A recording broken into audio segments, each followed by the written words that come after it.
Hi, everyone, and thank you for coming to attend this webinar hosted by Crankwheel. My name is Joe Sigurdsson. I'm the CEO and founder of Crankwheel. Let me just switch to the presentation here.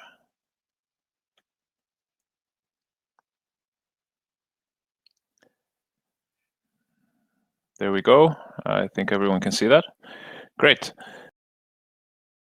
What we're going to talk about today is best practices that we've learned, lessons that we've learned from using product demos in our sales pipeline, and also how we've seen customers of Crankwheel use product demos. And we're going to talk about just the lessons that we've seen through that.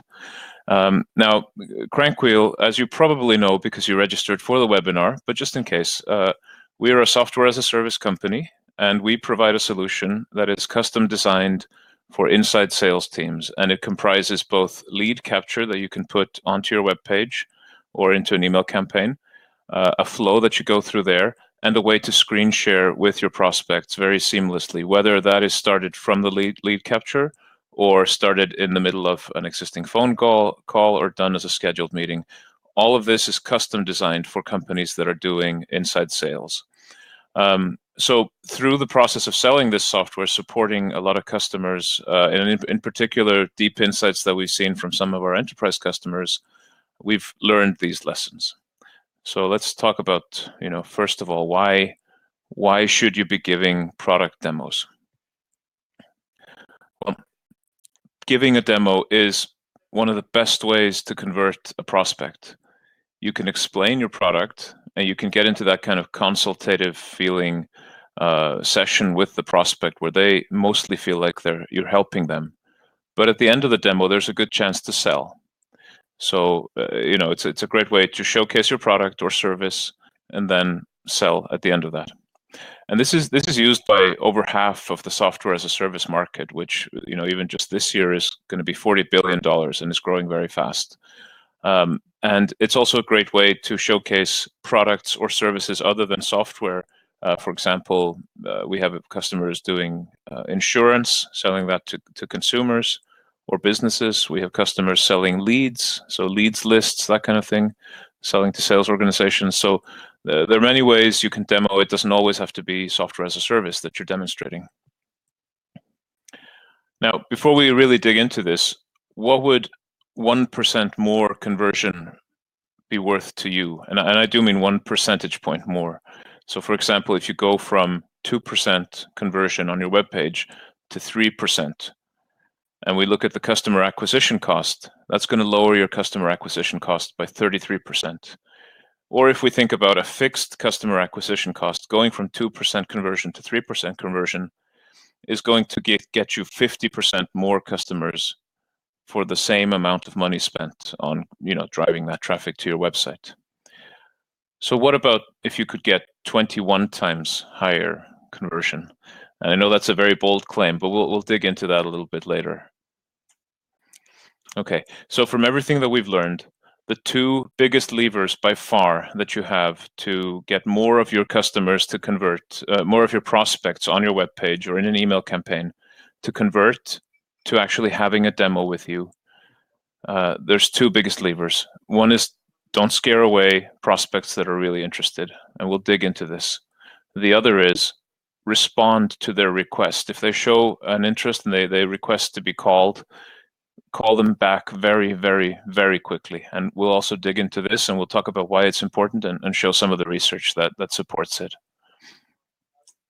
Okay, so to start with, don't scare them off. Now, I don't mean to be mean to HubSpot. It's a great company, great product, but that is their request a demo form. That's the actual form that they use. And I think you can imagine that just seeing this form and just you want to be contacted because you want to buy from them. And just seeing this form, it's a huge form with tons of fields. It's going to scare off a lot of customers. So this is one of the things you shouldn't do. Don't ask too many questions at a time. So here are a couple of alternatives. You can simplify your form. This is a form from sparkhire.com. A lot simpler, just 6 fields instead of 13. It's still pretty complex. And there's a couple of risks that you have. One is, once you simplify it down to this, or maybe even fewer fields than that, do you have enough information to really qualify the prospect, to make sure that they should be handled by calling them and giving them a demo versus some other path of handling them, for example, inviting them to a free trial or sending them some resources that don't require manpower, a pre-recorded video, a white paper, etc. That's risk number one. The other risk is, how much is actually too scary? So are these 6 questions still scary for some prospects? Are you still losing prospects because of these? Let's see another alternative. Another one would be to ask one question at a time. So the screenshots here are from the Crankwheel's instant demo lead capture process, and just using them as an example of asking one question at a time. So you could just start by asking, what is your phone number? And that's the only thing you ask to begin with. And you say, the call to action can be get a demo right after that. But then as soon as they have invested by giving you their phone number, which, to be honest, is the only thing you really need to be able to contact them. As soon as they've invested in that, you can ask more questions, one at a time. Just give them a reason for why you're asking more questions. And ideally, if you can tell them, okay, while we find someone to call you within the next, minute or two, why not fill in some more fields so that we can help you better through your demo? And so that's another alternative to asking, 13 questions at once. If you ask one at a time, you might actually want to ask 13 or 15 or 20 questions. Who knows? And there is this effect called the endowment effect. It's a psychological effect. For example, it's the reason why free trials work fairly well with software. You get a free trial. Now you own the software. And then at some point, you're going to lose the software unless you start paying. And this endowment effect is actually sometimes what pushes people past the hurdle of paying, because they don't want to lose what they already owned. And so the same thing is at work when you ask one question at a time. They've already invested by putting their phone number, one piece of information that is necessary to contact them. They've already invested by doing that. So now they sort of feel entitled to getting a demo. So they're more likely to continue the process because they've already invested. But if you show them all these fields at once, they're more likely to just, disappear. Okay. Now, the second part of, how not to scare them off. Okay. This is, again, the demo form from sparkhire.com. There is something missing from it. It's not a bad form, but there's something very much missing from it. If you have an idea of what it is, just feel free to shout it out in the chat. I'll see it here on my other monitor. So, okay, so nobody's got it, but I'll tell you what it is. It's that you're not telling them what they should expect. Should they expect you to call within a minute or two, later today? Are you going to call them tomorrow, the day after? Are you going to just email them to ask them to schedule a time with you? What's going to happen once they submit their information? The less you tell them about what's going to happen, the more likely they are both to get scared away, and also to, once they submit, if they still have no idea what's going to happen, they're much more likely to think, oh, well, I don't know when they're going to get back to me, so I'm going to go look at some of their competitors' websites and see if they have an offering where I can, get a demo right away or get a free trial or something that is a little bit more instant. I'm working on this problem now of selecting software for, problem X, and I'd like to just get that done. Or at least I'd like to know when you're going to get back to me. So even if you can't respond to them right away, even if it's going to be, we will call you tomorrow, or we will email you to set up a time for a discussion, you should always give them a clear indication of when that will happen, what will happen next. So, even better than saying we're going to call you tomorrow or we will contact you as soon as we can, that's a little bit vague, right? Even better than that is if you actually know, if your CRM, or the systems you're using, they actually know how many agents are available right now, maybe based on working hours, maybe based on some other indication of liveness, then you can actually set the expectation based on what you can reasonably deliver. And here's an example from Crankwheel. It's just a part of different 3 different states that the Crankwheel lead capture process has. One is the Crankwheel system knows that more than half of your agents who are handling these demo requests are at their computer right now, or at least they were in the last couple of minutes. And if that's the case, it's going to say, get a live demo right away. You see that thing at the top. That's going to set the expectation that we'll call you right away. If none of the agents are available, like it's a public holiday or it's outside of working hours, then it's the bottom one. It's going to say request a live demo. It's not setting an expectation that you'll be calling right away. You could also change the wording there to say request a live, schedule a live demo to happen tomorrow, for example. And then in the middle, there's a case that Crankwheel deals with where it says get a live demo within a few minutes. And this is the case where at least some of your agents, but fewer than half, are available right now or appear to be available right now. So if you can do this, kind of set the expectations based on what you can actually deliver upon, that's obviously best. Okay, as we discussed, the second lever to really improve conversions from visitors to your website into demos is to just respond super quickly. And we do mean very, very, very quickly. And I think we have some more stuff on that on the next slide. Yeah, so this graph is from a big study called the Lead Response Management Study. And if you search for that Lead Response Management Study, if you just Google that, you're going to find all the details of the study. This is just one infographic from it. It's a 3-year study across multiple companies, 100,000 call attempts, and 15,000 unique leads. So it's a pretty big study. And this research shows that you're actually 21 times more likely to take a prospect and move them into the qualified stage of your sales pipeline if you call them back within 5 minutes compared to calling them back within 30 minutes. So, it's 21 times more qualified leads. And that's just 5 minutes versus 30 minutes. You can imagine that there's a much larger difference, in fact, if it's 1 minute versus 24 hours, let's say. Yeah. So this is qualified leads. This is the number of qualified leads. So it doesn't have a direct impact on sales, but you can imagine that with a much higher number of qualified leads, you're also going to be able to make more sales.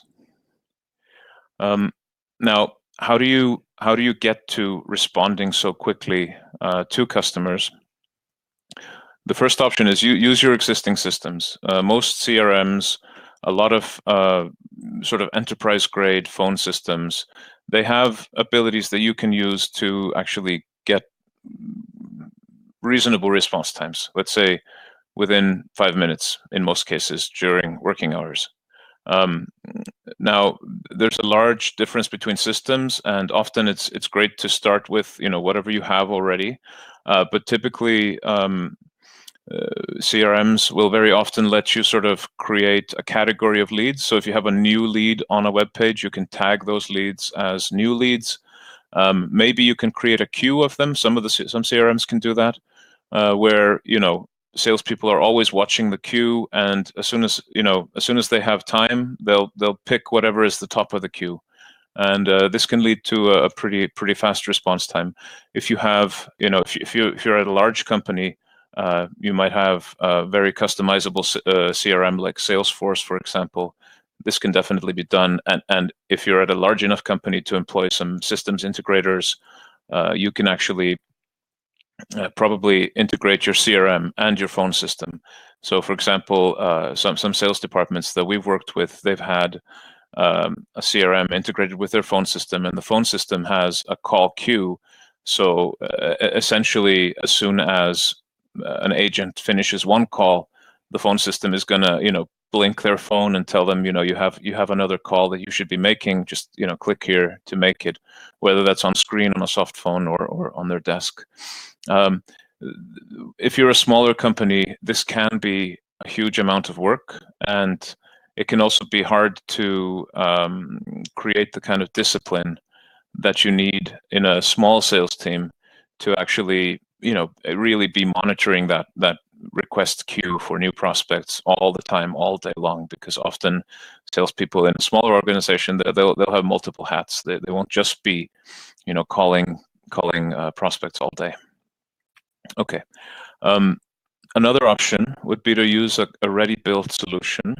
And not to toot our own horns, but Crankwheel is the only solution that we know of that is end-to-end ready built for this kind of instant response, getting an agent on the phone with a customer within often just seconds, and then being able to screen share to that customer with zero friction. And that's one of the things you'll find hardest with option number one, using your existing things, is that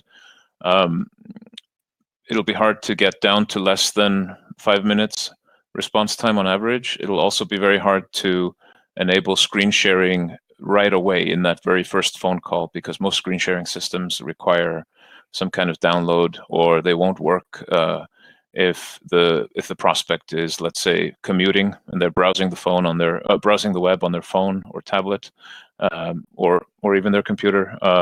So Crankwheel is built to be an end-to-end solution for this, and let's dig just a little bit into that. It has these features, and these are sort of the features that you'll want, or at least you'll want many of these, if not all. One would be lead capture. At that step, you want to set the expectations. Remember, set expectations for whether you're going to call them within a minute or within 24 hours, and don't scare them off by asking too many things at a time.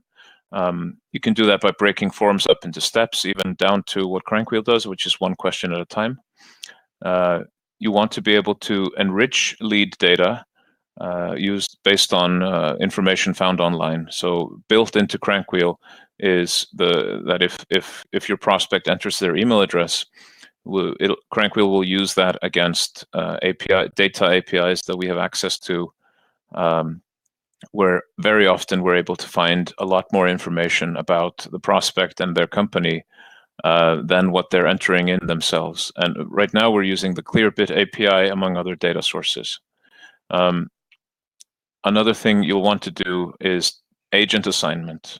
Ideally, you want to notify agents when they should be calling a prospect because somebody's requesting a demo or requesting a phone call, rather than having a queue that your agents need to have the discipline to check. And so in Crankwheel, this happens. Every agent gets an on-screen notification immediately when there's a prospect requesting a demo, and they can also opt to have a text message delivered to their phone, so that they can grab and jump on that phone call even if they're not at their computer at the moment. You definitely want integration with your CRM. All of the lead information obviously needs to flow into your CRM. In Crankwheel, we have a direct integration with Salesforce, so that's sort of plug and play. And then we have an API you can program against, and we have an integration with Zapier, Zapier.com, which is an integration platform where you can connect to some 700 or 800 other systems and have any of the data from Crankwheel flow into those. So almost any CRM. And then you want screen sharing that will work for any prospect independent of their browser and device. That is, if you want to be able to do a product demo right away, right then and there when they request that first phone call. It might just be a couple-minute demo if it's a prospect at a large organization where there's multiple stakeholders involved in the final buying decision. But being able to jump on the phone right away with that prospect and show them, even if it's just a very quick demo or even just a 1 minute sort of PowerPoint presentation of why they should want your software or product or service, that can be very powerful just to help convert, even if it's a more of a relationship building type of scenario. Depends on your sales process. Okay. Now, switching gears a little bit, more lessons learned. These are not on the levers that you have to increase conversions, but these are just places where you may want to have a call to action to allow someone to request a demo or some kind of phone call. Request a quote would be the call to action for example, an insurance company. So one of the obvious places would be on your homepage, make it a primary call to action, as these guys have done. Another place would be, a lot of software as a service companies, even if they're using demos, product demos, a lot of them have free trials as the primary call to action. And then one place to put it as a secondary call to action is in the header of your web page. So get an instant demo. These companies are both using Crankwheel to do that. Another place you can put it is on your landing pages. So if you're using something like Unbounce to build landing pages, or any of the various landing page builders, very often you'll want to have just request a demo as the only call to action for that landing page. Be sure though, because having a customer request a demo means you're sort of committed to trying to handle that demo in some way, whether you call them instantly or whether you decide based on the data they submit whether to call them or whether to send them some kind of resource by email. But be sure, if you're using this on the landing page, the ads that you use to drive traffic to the landing page, they should sort of qualify the lead right away. So for example, this was a landing page we were using for Crankwheel itself. And some of the language from the landing page is used in the ad that drove traffic to the landing page to make sure that prospects were sort of self-qualifying. In particular, this blurb here starts at 75 per month. That was part of the ad text. So it was less likely that someone would click through that ad if they are not the type of person or not at the type of organization that would pay at least that type of fee. And that just gets you higher quality traffic to the landing page where you can convert it to a demo. And by all means, you can A/B test, the same landing page with, request a demo versus, let's say, get a free trial or download our white paper or what have you. There are many ways to capture leads on landing pages. You should test them. Instant demos can work extremely well, especially when you have high quality traffic coming to the page. Another way where you can offer an instant demo is in email campaigns. This is an example of a cold email campaign that I was running, where I actually offer the instant demo within an email that I send. And once they click that, their email address is auto-populated, so they don't have to fill that in. In fact, the only thing they had to fill in there was just their phone number if they wanted to get. And this obviously is targeted traffic. Another way to do this Another way to do this is if it's on your web page, instead of putting it on your putting the call to action for a demo on your homepage, you may want to put it on a sub page of your website where if the prospect visits that page, it's an indication that they are more likely to be qualified. So for example, your pricing page, if they visit your pricing page, they may be more likely to be qualified. Or if you have a solution that is anywhere from mid-market up to enterprise, and you have a separate page for enterprise solutions, that would be a very good page to have, a product demo as a call to action. You could say, get a demo right now. Or you could have that text change and set the expectation correctly. Have it say, get a demo right now if you have lots of agents available, or request a demo if you have, no agents or fewer agents. You could do that. So where to place this CTA, the call to action, it really depends on how you sell your product or service. In some cases, you'll want it to be front page material. In others, you'll want to sort of get the prospect to qualify themselves based on how they're navigating your site or based on the fact that you're sending them a cold email. Okay. Just a couple more things. I know we're almost out of time, and I want to leave some time for your questions. I actually see a question already here. Feel free to submit them at any time. They'll go into my text chat window here, and I'll get around to them in sequence. Okay, some best practices when you're actually in the product demo. This is more from our own experience. We haven't really been monitoring how any of our customers use product demos. So this is from our own experience, but we use this quite a lot as a way to sell Crankwheel. So number one would be, don't try to show every feature in your product. It's going to overwhelm the prospect. If it's a half-hour demo that we're sort of targeting, actually very often, in my case, an instant demo where it's an instant conversation from the web page.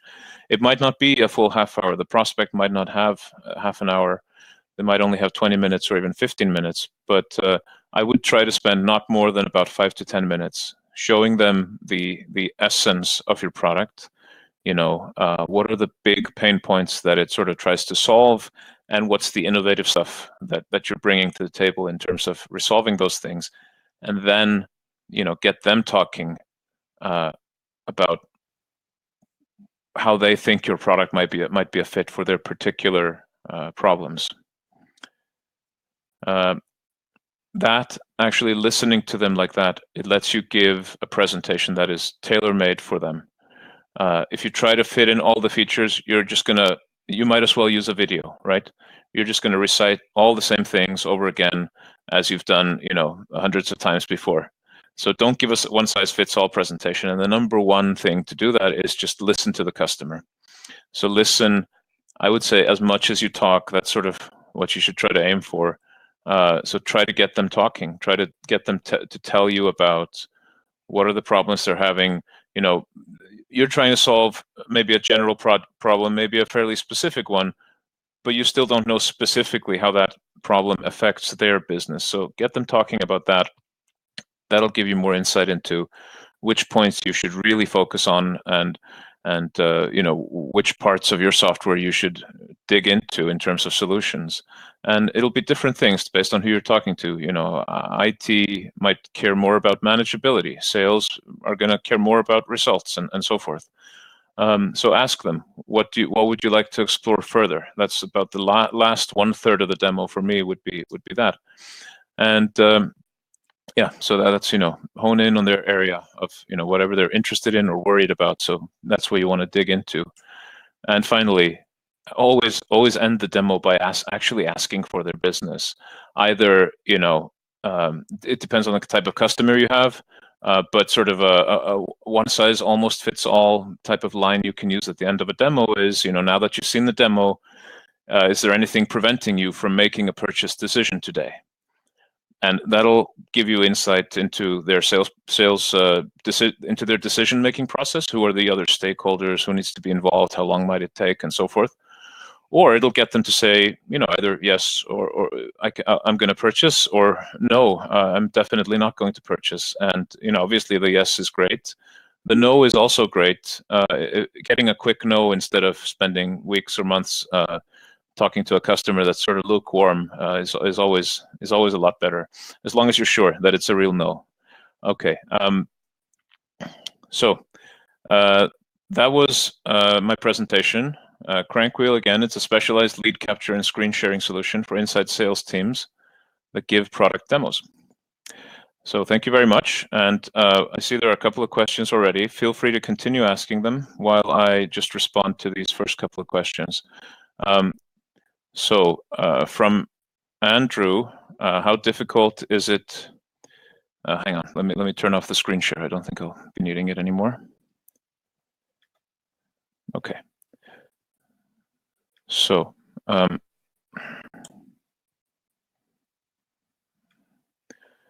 from Andrew, how difficult is it to set this kind of instant response up with existing tools? Any recommendations? Okay. Well, as we sort of discussed, it is for a small company, it is a fairly significant undertaking. So I don't really have any plug and play recommendations for you except for Crankwheel. It was designed to solve this exact problem as an end-to-end solution. But I can tell you, I don't know, Andrew, if you are at a larger company or a smaller one. I can tell you, for example, that Sales Genie, you saw their a screenshot of their homepage before. They use instant demos. I won't go into details of response times and everything, but they were already doing a fantastic job of response times before they engaged with Crankwheel. With the type of setup that I mentioned that you could do if you're a larger company. they saw their response times drop very significantly after they started using Crankwheel. So even if you are a larger company and you have the resources to set up this kind of call queue, I would suggest still take a look at Crankwheel. It's very easy to get going, see if it works. You can test it on one of your subpages, for example, pricing or enterprise, something like that, and see if it doesn't deliver you better results, even if you already have very good, like sub 5-minute response times. Okay, yeah, okay, so Samantha, 21 times sounds like an exaggeration. Can you back that up a bit better? Thank you, Samantha. That is a great point. As I mentioned, it's 21 times the number of qualified. No, not 20. You're 21 times more likely to qualify a prospect if you call them back within 5 minutes compared to 30 minutes. That doesn't mean 21 times more sales. Just to be clear, it means 21 times more prospects who you've been able to call back. You reached them, so they answered, and you were able to see that they are a potential fit for your business. Now, it doesn't translate to 21 times more sales, but it does very likely provide a significant multiple on your sales. I don't want to make any claims to that, but the 21 times is empirically, it's a measured thing in this big study that I mentioned. So I encourage you to look it up. It's a lead response management study. Okay. Hang on just a sec. Okay. So I see a couple of more questions have popped in, and I think these two will have to be the last ones. So Gaurav, I hope I'm pronouncing that correctly. Your question is, what is the pricing like for your solution? So Crankwheel is free to start. There is a free for life model where you can get up to 25 screen sharing meetings per month for any number of users, and you can use instant demos and all of the functionality. It's essentially the same as our entry-level paid plan, just fewer meetings per month. And once you start exceeding the number of meetings, you'll have another 1 month of unlimited usage before you have to decide whether to upgrade. And in terms of our entry-level plan, it is $75 a month. That's not per user. That's for 100 screen sharing meetings per month maximum for any number of users at your organization.